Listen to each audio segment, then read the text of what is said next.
Hi, it's Karen from See Me, Hear Me, Love Me. We're the podcast for parents with young children, and we know that life with kids is messy. But we're here to celebrate those messes, from spilled milk to emotions spilling out of little volcanoes. And you know what? We really believe in you. You got this, and you're not alone. I just want you to know a little something about your host. Karen Deerwester is an educator, author, and all-in cheerleader for kids being kids. Karen has been a corporate spokesperson as well as a reasonable and reliable voice for kids and parents in print and on TV, on NBC, MSNBC, NPR, Parents Magazine, and many more. Best of all, Karen leads the parent-child classes right here at B'nai Torah Congregation of Boca Raton, Florida. Get ready for some fun, a ton of encouragement, and maybe a little inspiration. Today's podcast is called Moms Are People, Creative Risk-Taking Moms. Moms spend an enormous amount of time, heart, and energy taking care of others, and we are grateful that they do. But every so often, moms need to make an unmom choice to do something for herself. It's chancy and risky, without guarantees, trying something new, starting something new, being bold. Each of the moms here at the square table with me are taking a leap for themselves, to inspire others, to be creative, to grow. I'm at the table with Allison Sherman, Sarah Stern, and Hillary Ostrega. I'm excited to hear what they're up to and how they decided to jump into something new. First one up is Hillary, because she is starting something fabulous. Crazy. Go ahead, Hillary. Sup. Okay. So, yes, I think it's been a very unique year, but around when Ellie turned 3, I just felt that there was part of me that just wasn't alive. And by finding this new creative outlet, I really feel that I've become more of the person that I want Ellie to see, and I'm a happier person by doing it. But I'm doing stand-up comedy. Oh my gosh. I'm flying, I just got back from Los Angeles. I'll be flying there again in 4 weeks. Oh my gosh. I'm so excited to watch this story unfold. It's exciting. It's fun. How'd you pick stand-up? I have, years ago, I have a degree in film, and I went out to California years ago, and I sort of fell into it because I found the whole California business to be so silly that I found everything to be funny. And it fell in my lap. Wow. Okay, and so you had your first stand-up experience. Well, I was working at the Comedy Store in about 2006. Okay. And I felt really fortunate to do it, but it's been a long time. Were you single in 2006? I was single. I was a different person. We're talking how many years ago? 10 years ago? Now I'm a mom. I have a baby, working. I have a different career. And here I am doing this again. Tell everybody what your other career is. Because you're just a bundle of contradictions and options. Right, so I'm a litigation attorney, which is the complete opposite of doing comedy. So I try to wear different hats, and then of course being a mom, which is the best hat, completely different. Okay, well let me get everybody else introduced, and then I want to come back to that first leap, and what it took to bring yourself to the edge. The emotions that you feel if you had to give yourself a push to go forward, and if not push, permission. How did that all play out in those first moments? Because for everybody out there listening, I want them to know that whatever hurdles, obstacles, challenges, guilt they might feel, that they watch the three of you find your way through this. Before we turn the mic on, Allison mentioned the word guilt. She quit a job and is starting something new for herself. Yes. So please, Allison, take it. Sure.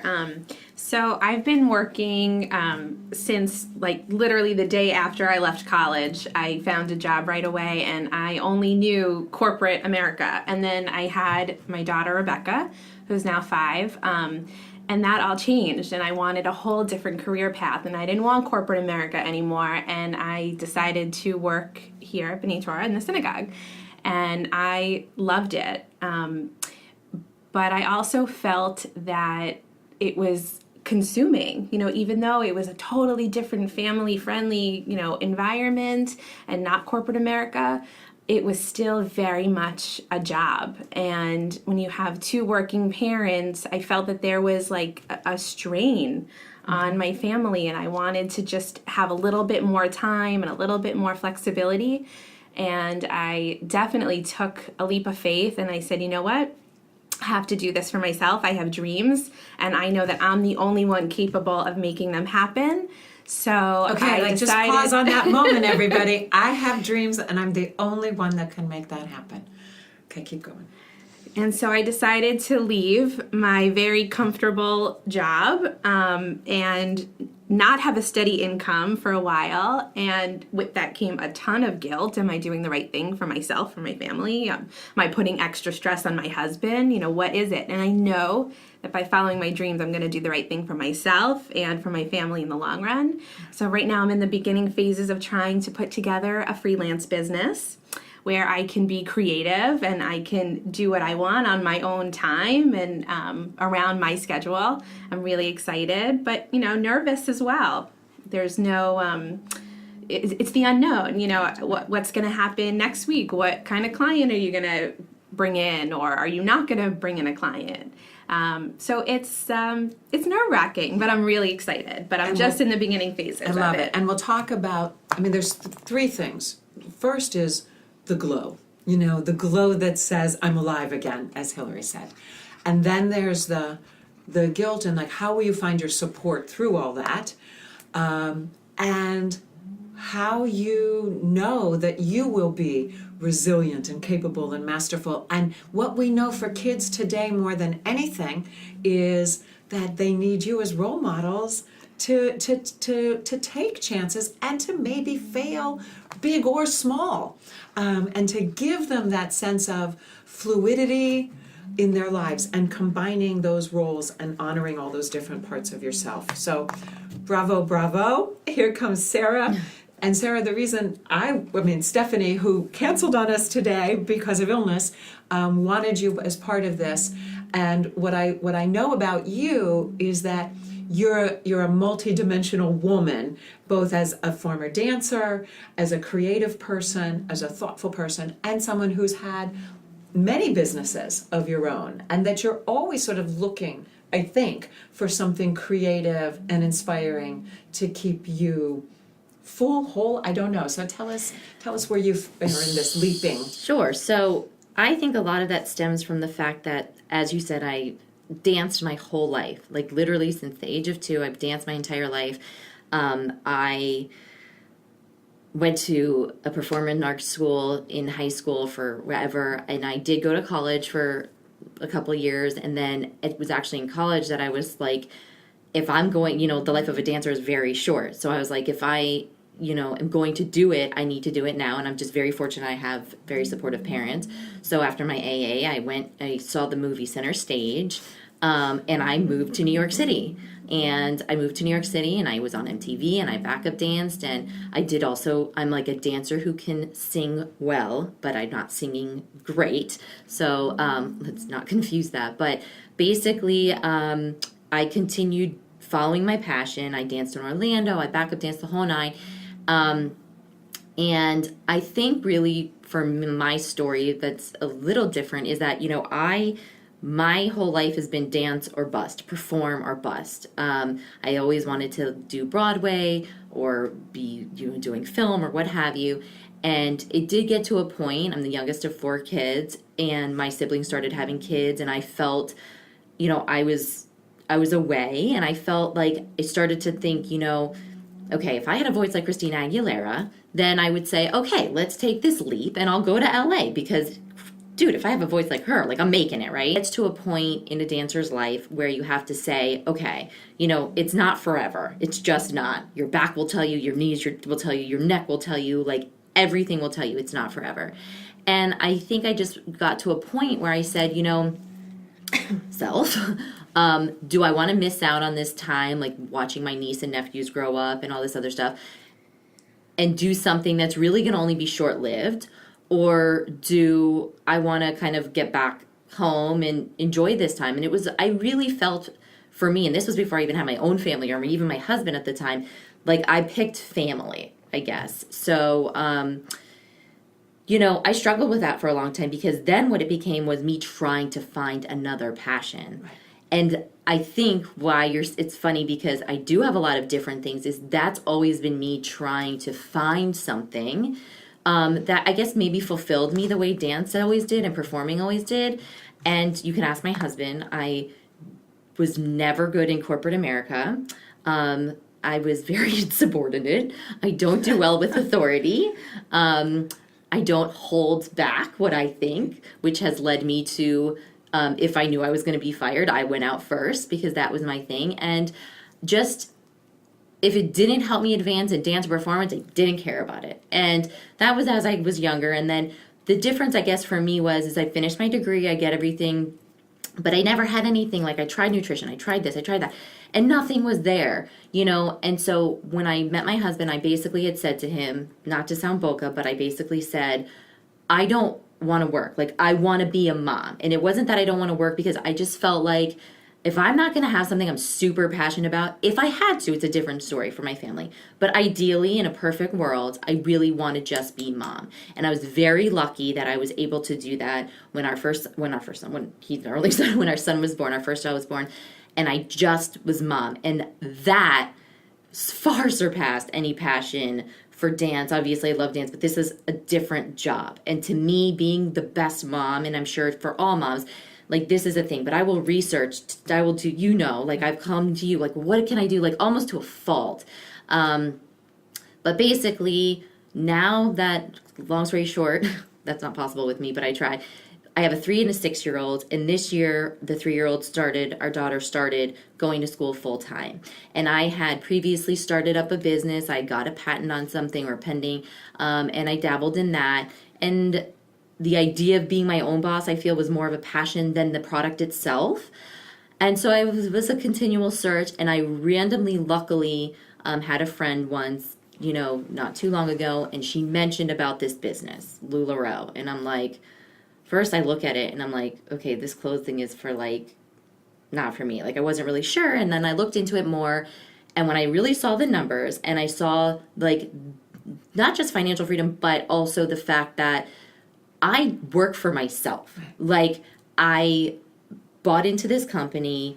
I am a independent fashion consultant, but I literally get to be with my children when I want. I make real money, which is obviously always helpful. And I spend the time, like, everything that I do is social media related. It's on the computer.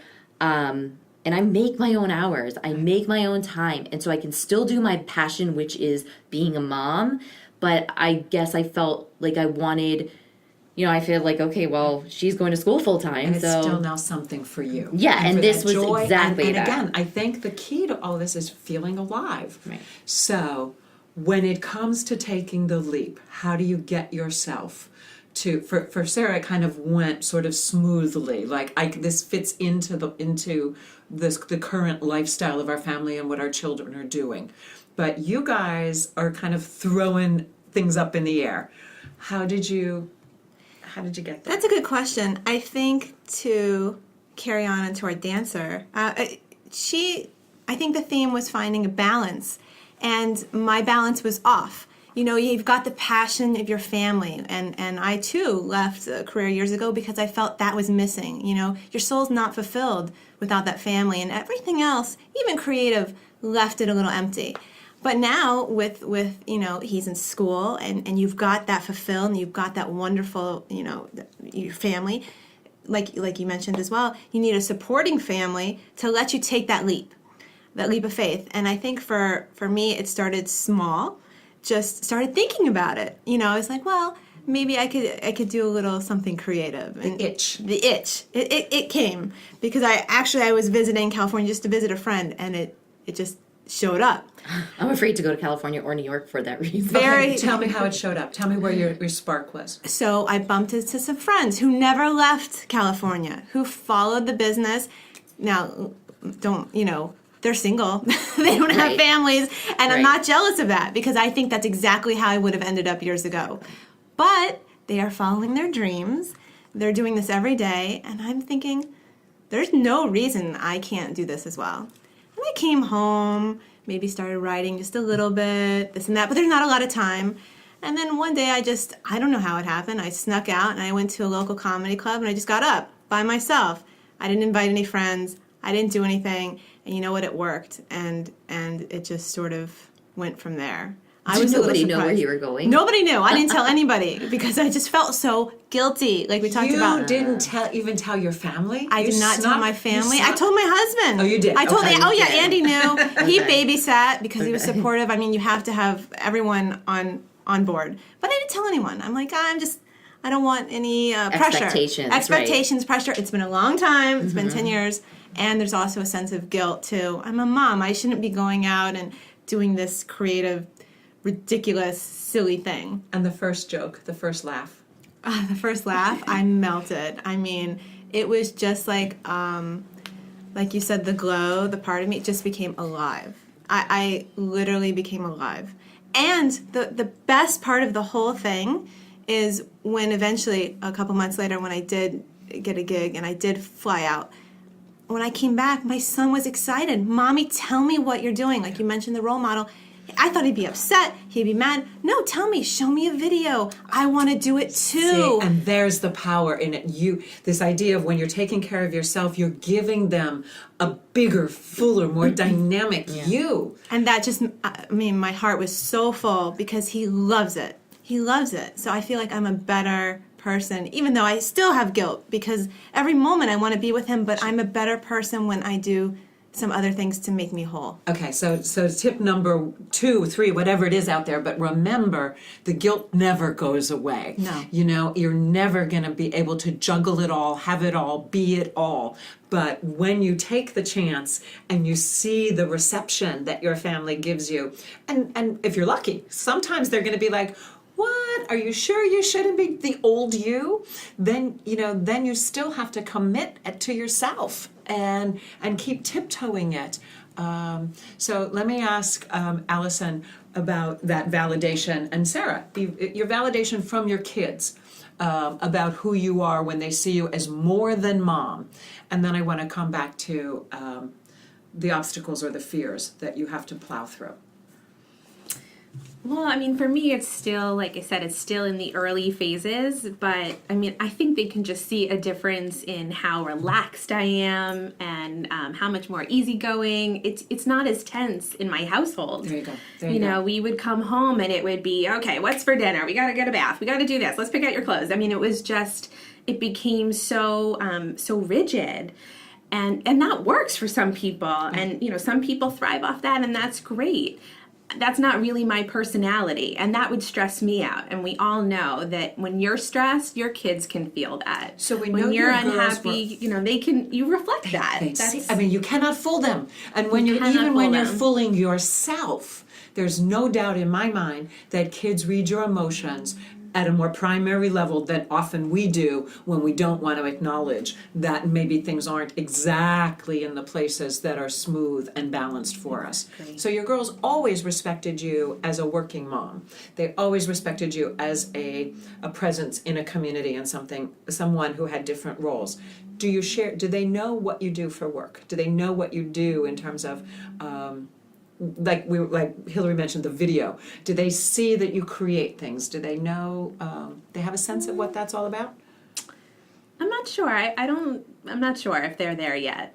Right. I mean, they're still little, but Well, I also think it's also sharing it. I mean, it's like, you know, here's what I'm doing on this computer. Right. You know, here's the website. Here's Right. the creation. Do you know that this process that mommy is engaged in is something creative and smart? well, it's not and as fun. cool as Hillary's No, but you stand know up. what? I mean, or even a clothing business. Well, here's the difference, Right. and this is what I want to say to everybody out there: whether it's sharing your work life or sharing your personness and the things that you are interested in and value, it's how do you find the language to convey it to kids. A video is a nice, easy thing. Well, I just want to interrupt. I actually didn't have a video, and like I told you earlier, so I had to just sort of do this for him live, and then we did a show together. And obviously, that's something you can do with a child, but he loved just hearing about something mommy was doing. I promise you they love hearing. And it's another one of your stories. And yours is very tangible, because your children can see your inventory. Well, what's funny is, finish. No, what? But it's this idea that I want you to go home and share it, because it's like, how do I make, in early childhood and in all learning, how do we make learning visible? So how do we make mommy's inner life? Well, it sounds like visible? you're still trying to navigate the way of exactly what you want to do. Right. So it's hard to probably tell them, but I also think that the journey of it is also a cool thing to let them know that, like, mommy is doing something. I'm not exactly sure what, but, like, we're going to all figure it out together, Right, we're gonna figure which it is a out nice together. thing maybe to It's put putting it out there in words and like that. and some sort of tangible something for them to touch. No, I was just going to say my thing was kind of funny because, so I'm a little opposite because I was just mom. So I didn't have any other things. Like, mom's butt. Like, I do it. Like, I eat, sleep the children. I don't eat the children, but you know what I mean? That's weird. Let me just say. But so when I started LuLaRoe, like, it's a very easy, it was very overwhelming at first. And it actually completely opposite of what Allison was saying. It actually was like another baby. It's a good point. Yes, it's not easy. It's following your passion isn't just like, oh yeah, I'll just make my pie bigger. Well, if I would have gone from like a corporate 9 to 5 where I wasn't there, or maybe even 9 to 8, or what you guys have done, which is not even being necessarily always with the children, to then being home and doing something, I don't know that it would have been as, I certainly don't want to say negative, but it would have been a different transition. But it would be like, okay, well, mommy's working, but she's at least home. Well, my children never even like saw me working. So for them to even see that I had something other than them, they actually did go through it. And I had a point, and this is what I wanted to say. My older one, Cade, actually said to me, he had understood the launch because he understood everything. He saw me taking pictures. He's a good helper. Both of them love to help me, whether it's packing, shipping. But he said to me, so are you done with LuLaRoe now? Once all these clothes are done, so you're done? Like, that's what he said. Like, he didn't understand that, I order more. So they actually felt definite, which made, I spent nights crying to my husband, like, because I felt so guilty, because you go from not working and them, they are your job, they're everything, they still are, to all of a sudden I have to, like, share. Perfect. So to talk about this, like, balance, for me, was like, it was insane. So it's actually been a thing for all of us, even for my husband, because normally I would do this and that and the other thing, and now he's having to go on his lunch break to get, but it was funny. Change is hard. But Change now, is hard. I've realized, and one of the things I always tell my working moms, because a lot of people would say to me, oh, you're so lucky you stay home. And I'm like, yes, I am. But it's also really good that your children are seeing that women can do this, or that women can do that. And so what keeps me going is that despite the fact, even last night, Kyler was like, I'm sitting in front of the computer. She says, are you done yet?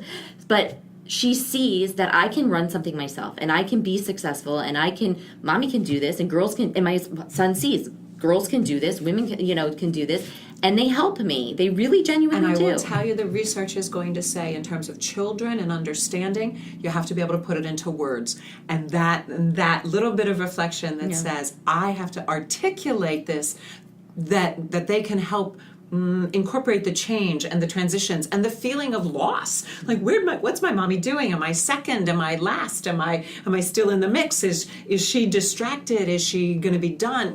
All of those things are big questions for little people that you have to say, yeah, I'm still doing this and I'll be done soon. And I love that you've explained that. And I will have process. you know that I'm taking a dance class. Oh, yes. So I've told, and my daughter takes dance. So they do know that I will, and I have videos to show them, This is so they what can follow dreams I too. want all of everybody out there, especially moms of littler ones, to know the parts of you that were so vital and essential 10 years ago, 5 years ago, or longer, are not going to get lost. There will come a moment where you're going to pull them all back, and it's all there for you. So this is so inspiring, I think. But we only have a few more minutes because I know Sarah has to be somewhere. So I have two things. First, I want to go through a quick on the challenges, obstacles, and fears, and how you've pushed yourself or tiptoed to it, and then we'll do our wrap up.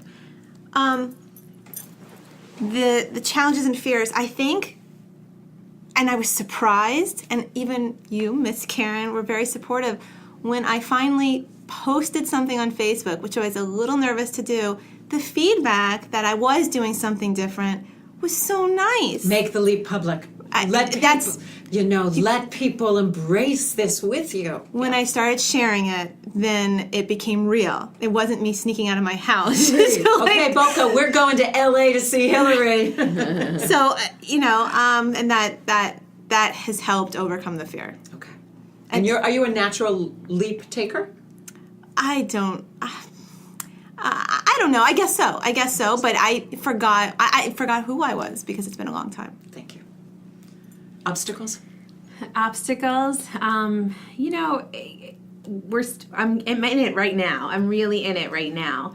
The obstacle was I had this seemingly perfect setup. Why would I leave that? Regret and fear. What am I giving up? My family, my friends, they were like, what? You love that job. What happened? And I said, I did love that job. And I said, but I just needed a little bit more time.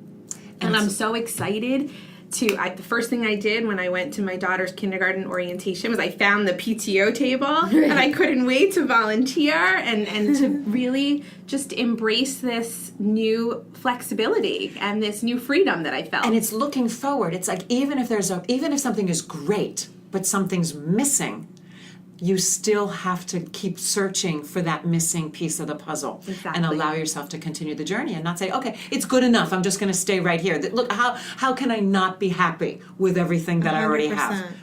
Keep searching if there's that little piece of you. I was stressed and I was feeling it, and I felt that I could, I remember from the Working Moms podcast. Yes. Yeah. Sarah, I'm going to ask you for your wrap-up.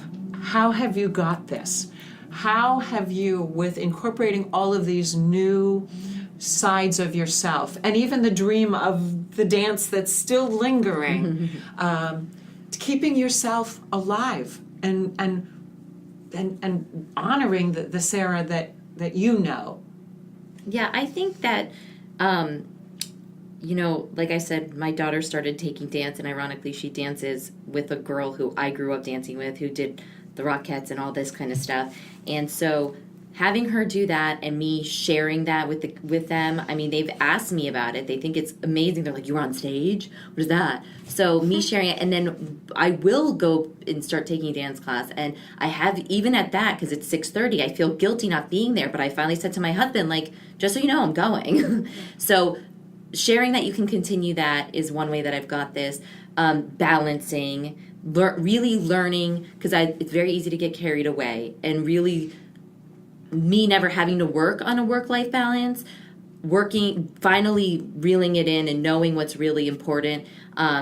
Work is important, but family is more important always, and so you have to balance it. And letting my kids be a part of it, really, just letting them be a part of it, whether it's videos from me dancing in the past and talking about my love for that, or with LuLaRoe, letting them see, that, you have certain things that have to get done. And by the way, come help me ship, and come help me take pictures and set up, and, do all of that. It makes the whole family thing so exciting. Yeah. And Hillary, how have you got this?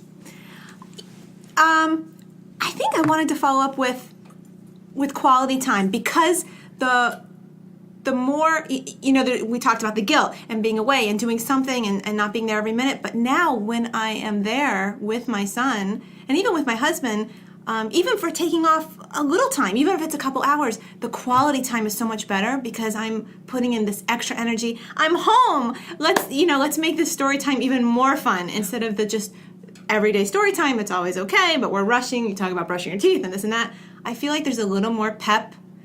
And with the balance brings a better me to everything, including my son and my husband. A better you, because the thing is, before we started, Allison was saying, is this idea like if mom's happy, then everybody's happy. But it becomes such a cliche, we forget. We're like, I'm happy, of course I'm happy. But if the spark isn't there, if the joy isn't there, if you're reminding us of that you've brought somebody better to your family. Not somebody better, just more you. For me. And I don't think I could go back in time and change anything over the past 3 years. There was no time. You have to have certain focuses, as a baby grows to a toddler. It's not like I could change that and be more me then. But now I feel I have that opportunity. And I think that's when that side of me sort of woke up. And if we allow it to be very organic like this, it'll all happen. So and nobody has to rush out and find their passion. It'll come. It'll come when this piece of you awakens in this moment, and you just know. And I think a lot of people think, oh, you're a mom, so you should be fulfilled. And of course, that part of you is completely fulfilled. I mean, your heart's exploding. But that doesn't mean that you and your being, forget the mom aspect of you. That part, fulfilled. Yeah. Got it. That's so well said. But what about your being? And you have to make sure that part's fulfilled too. I love it. I am so happy for you. I'm so excited for all of you, and we are here to cheerlead for you and to share this next phase that's coming for all of you. And we want to see Hillary perform. Oh yeah, yeah. Come on out. Do you have a stage name? Or? I think next time I go up, I'm going to be Bitcoin. But it's usually Hillary Rose. Depends on what I'm saying. Hillary Rose. Yeah. Okay. Today I'm just a mom. Today I'm mom. All right. We will tag it on our Facebook page. Yeah, it will be out there. Thank We're you. excited. Thank you. Thank you so very much. Thank you, Karen.